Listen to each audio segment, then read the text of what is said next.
So I wanted to share a little bit about my story. My story hasn't been an easy journey. It's been a journey of ups and downs, beautiful moments, traumas, craziness, all that you can think of. Growing up, my father was addicted severely to drugs and alcohol. He was in and out of prison my entire life, and that left my mom with 3 kids, raising us on our own. And so we struggled. We moved around a lot, and she gave us a lot of love and a lot of experience, but I always felt like I was different. There was something wrong with my situation. Why I would look around, I would see other families and they were intact, and I didn't have that. I didn't understand what was wrong with my situation. And so growing up, I always felt different, which turned into more of an angst, more of a separation, more of a disconnection. And as I grew up, it just continued to get worse. We moved 21 times by the time I was 18 years old. I experienced abusive stepfathers and an abusive older brother at times. Even though our relationship was up and down, he was my only role model. We have a great relationship today, but it was a challenge growing up. And just growing up, we grew up pretty poor, so we didn't really have much. There was times where we didn't know if we were going to have food or what, but my mom always made it happen. She always brought it. She always made us sure that we were going to eat, we were taken care of. And I was sheltered for the most part. I was the most social out of the 3 of us, so I got to escape a lot from the stuff that was happening within the house. But growing up, that disconnection started to grow more and more and more. And in my teenage years, it started to get really bad, and I started to become more aggressive and angry. I was an angry teenager. I struggled in school and felt like really disconnected from everybody. And I became infatuated with the wrong things. And not too long after that, I started to experiment with drugs. And when I experienced drugs for the first time, it just made me feel like I was complete. Like when I took drugs for the first time, I felt numb, I felt connected, and I felt like this is what I was looking for. And I had never felt this in my life. I was looking for something to escape, and I found it. And so from the age of 13 on was a very troubling time in my life, with getting kicked out of school and getting in trouble over and over and over again, getting kicked out of my house, had to move with my father. And it just became this really challenging situation. And one of the things that I find the most interesting about my story is that I told myself I would never become my father. And all the years of separation, disconnection, abusive step-parents, I ended up becoming just like him. And through that journey of exploring my own addictions into my later teens and my early 20s, the disease started to get really progressive. I started to experiment with harder drugs. And the interesting thing through this entire journey was I always felt like there was something more, but I just didn't understand it. I always experienced that there was this light, even though I was fully in this dark place, this darkness, just fully engulfed by it. And my only escape was to use more. And going back on it, I look at it now as that I had to go through what my father went through to even understand what he was going through, to put myself in his shoes, to understand like, wow, this is a disease and it does become something that's out of your control. And that's what it was for me. It became my master. And so through drug addiction and cocaine addiction and heroin addiction, I actually ended up becoming homeless. I was arrested. I got arrested 4 different times, probation violation after probation violation. It's kind of hard to stay sober when you're using constantly, and on probation. And if you use, you get in trouble. So my journey was a really challenging uphill journey where I just kept getting in trouble. It was this slippery slope, and it was progressive where it got worse and worse and worse. And I kept trying to get sober. I would go into treatment centers and detoxes, and I would try to get help, but nothing ever worked. And so I just kept going. And then next thing you know, I was homeless. I was having warrants for my arrest. I was about 25 at this time, and it was the worst my addiction had gotten. So I was living on the streets of Marietta, just couch hopping, doing whatever I can, hustling, stealing, anything I can to fuel my addiction. And one night I actually had an experience with psychedelics where I took mushrooms. And when I took these mushrooms, everything in the world had stopped. I settled in for the first time in a long time. I looked at myself, I looked at my situation, I looked around. I could literally see people's intentions, and I could see their energy, and I could understand things in a different way. And I started looking at myself in a different way in this night. And this is, 7 times, 4 different jail visits. And this is the first time I experienced total clarity about my situation. And this voice came to me during that night that said if I didn't get sober, I was going to die in 2 weeks. And it's very interesting because I've had all these overdoses and near-death experiences while I was using. There's so much to share about, obviously, when you're on the streets and you're using constantly. Like, you experience a lot of traumatic experiences. But all those experiences, somehow something was always watching me. I mean, there was times where I would wake up on bathroom floors just gasping for air on the same drugs that killed one of my friends. And I experienced a lot of overdoses and losing a lot of people with my own eyes, watching it happen, losing them, and being powerless over those situations. And then to have this situation where I got so clear that I knew my time was up if I did not get sober. So this voice said, you better get sober, you're going to die in 2 weeks. It was very, very specific. And so I go through my trip. It was beautiful. And I wake up the next day, that voice, that thought was still there. And it was overriding everything else, all the need and desire to go use more, everything. It was this thought, if I don't get sober, I'm going to die. And in that week, that same week, I pushed it a little bit longer, like always, like any good junkie. And in that experience, I knew that I needed to get help. And when I went and got help, my entire life started to change. So now I want to share about this journey of how the psychedelics actually threw me into this opportunity to get help, to get sober. And through sobriety, I started to have this spiritual awakening, this spiritual experience. I don't even like to consider it awakening. I like to consider it a spiritual experience because it's me coming alive to the reality of who I am, coming to life to the reality of where I'm going and where I'm at. Just being here in this moment is beautiful. So this journey, it threw me into this desire to get sober where before it was never there. And I finally went to get help. And I just knew that it was necessary, that I needed to get this done. So I went to the hospital. I didn't have insurance or anything like that. So I just went to the hospital and told them what I needed to tell them to get in. And this was the beginning of my journey. I went to this detox. It was a terrible experience. It was one of the worst withdrawals I've ever experienced in my entire life. Throwing up and all the nastiness you can imagine from very intense withdrawals off of heroin and coke. And then from that place, they actually sent me to this program called the Men's Extension. And in this space, when I got to the Men's Extension, the very first person I ever met on my spiritual journey was this guy named Ganesha Deva. Ganesha is the Hindu deity, the elephant deity, the remover of obstacles. And that was his spiritual name. I did not know that at the time, but this man would end up becoming my mentor, my teacher, everything. It was literally the first guy I ever met when I walked into a rehab over in Marietta, Georgia. And it was just destined. I knew it was time to get sober, and then everything in my path started to align, to fall in place. While I was in this place, I started to experience community. I started doing counseling. I started working on myself. I actually started to work a 12-step program, which is really important for me and my journey and my foundation into sobriety. But I started to have the spiritual experience happening. I started seeing synchronicities and experiencing little moments and glimpses of bliss and God in a new way. I started to look at the world where it was all doom and gloom while I was in my addiction. It started to become bright and vibrant, and I started to have this experience slowly.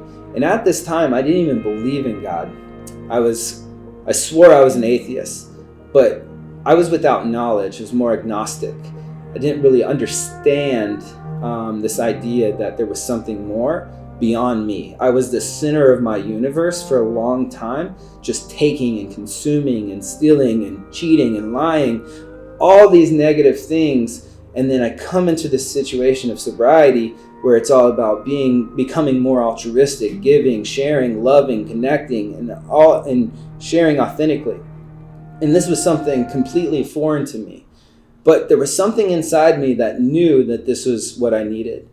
So in this journey, I started to ask questions. I started to get curious. And I would go to these recovery meetings, and they would always talk about God this, God that, God this topic. And I would have this experience inside my system that would almost revolt at the idea of this God topic.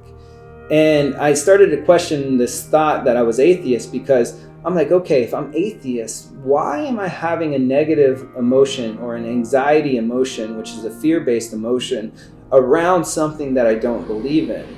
And in that moment, I said, well, somebody could talk about something that I don't believe in. They could talk about fairies or anything like that. And I may say, I don't even care. You can talk about fairies until you're blue in your face, but I don't believe in that. But it doesn't invoke anger or fear or anxiety in me. So in that moment, I started to explore that. And I remember this pivotal moment where I actually raised my hand in one of those recovery meetings and shared that exact thing. And in a moment, I felt this crack in my system.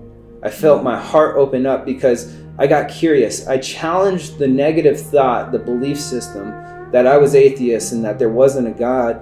And I said, I am willing to get curious to explore this idea of what God possibly could be. And boom, I experienced so much light in that moment. And I felt this crack in my heart that it opened me up. And it was so powerful that everybody in the room even noticed. People were talking about it, the power that came through the share even. It was so intense and so powerful that it revolutionized the way that I think and act in this world. And from there, just this one moment, it felt like a flood, a river of energy flowing through me.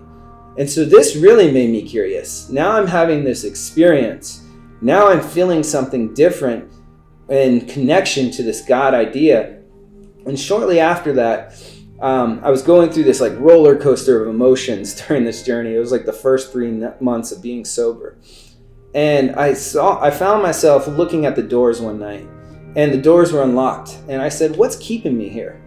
Nothing's ever kept me from going back out into the streets, back out to using, not the law, not my probation, none of it ever stopped me. Consequences never stopped me from going back and using.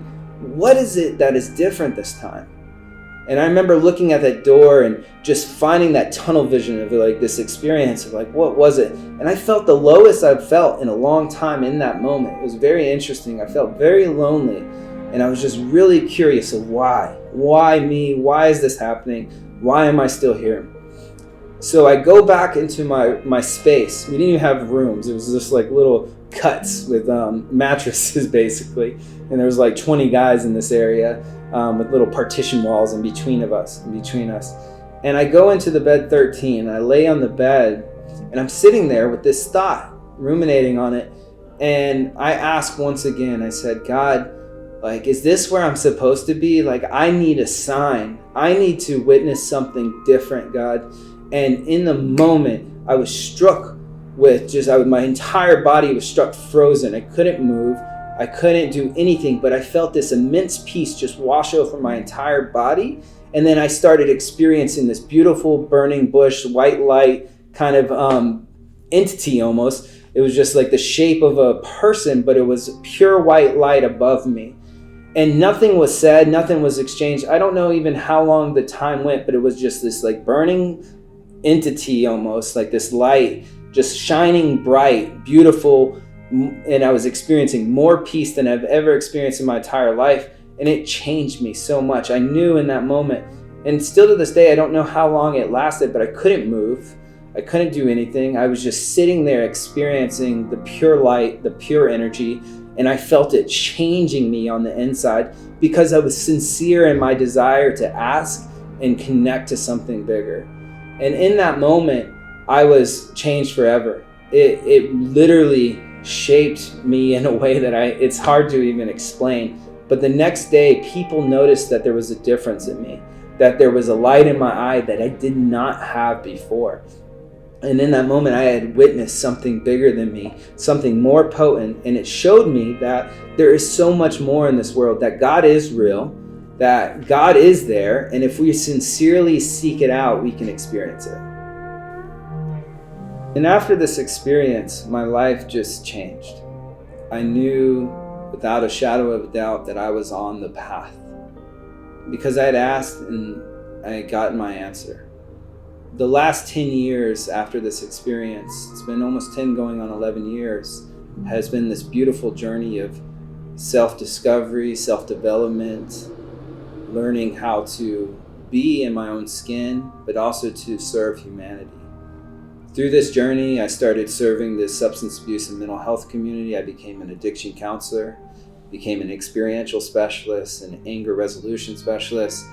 I started out on my journey to really start serving and helping people in a new way. But when I had graduated from rehab, that teacher of mine threw me into this opportunity to start teaching meditation. And I started teaching weekly at a year sober. And that was one of the best things that ever happened to me, because it was such a gift to go into the space, not prepared, not ready, not knowing what I was really going to do, but to dive in and allow the universal guide to flow through me and show me and teach through me during those weeks and those years that I started teaching. So this journey has been really cool to say the least, and I've had so many other very powerful experiences, transmissions, and just mind-altering, spirit-awakening experiences that just blow my mind, that just continue to show me that God is real and God is light, right? Just like I experienced that beautiful white light that night, I continue to experience that light, and it burns. It's kind of hot, and I think that for me on my own journey, I was afraid of that for so long. There was such a light inside of me that I knew that was inside me, but I was afraid to uncover it. And so I had to go through all the darkness. I had to go through all the pain. I had to go all through the trauma, because it became my greatest asset and it made me uniquely qualified to serve this world, to connect with people on a deeper level. Right? I come from nothing, and I'm creating a beautiful journey that God is creating through me. And I just continue to surrender on this journey, surrender on this path.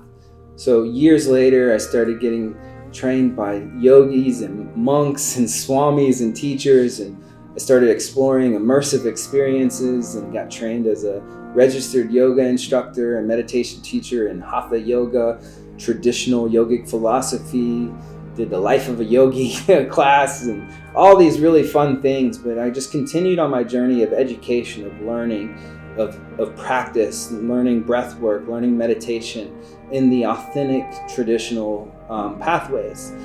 Through this journey of connecting with Ganesha Deva and these spiritual teachers, I found my lineage, which is through Neem Karoli Baba, which was Ram Dass's teacher, and Manjaya Sati Bhagavati's teacher, which is American mystic. Through this community, through this interfaith spiritual community, it started to really teach me how to become alive, to truly understand the yogic philosophy, to explore life, to explore right thought and right action, and all these different things that I've practiced of just doing the next right thing while practicing breath work, meditation, movement, concentration. All these things have helped to develop and bring me to where I'm at today. So my mission is to serve humanity and help individuals that are struggling, maybe to experience the light of this universe, the light of their self, the light of community. I want to be there to help them as a flashlight, guiding them to a new way of living, a new way of thinking, and a new way of being. Trust me that there is a way out of all suffering, all human suffering, and it all makes sense. This moment is the training ground. This training ground, this universe, it's bringing you these new opportunities to awaken to this light that's within you. When you surrender and you allow yourself to learn the lessons, the mistakes, and the patterns that are going on in your life, you start to evolve your consciousness, you start to explore life in a new way. But if you need help, any kind of help guiding you in this process, please reach out to me. Let's connect, let's build a relationship. I'm not here to change you, teach you, I'm here to share with you and hopefully guide you.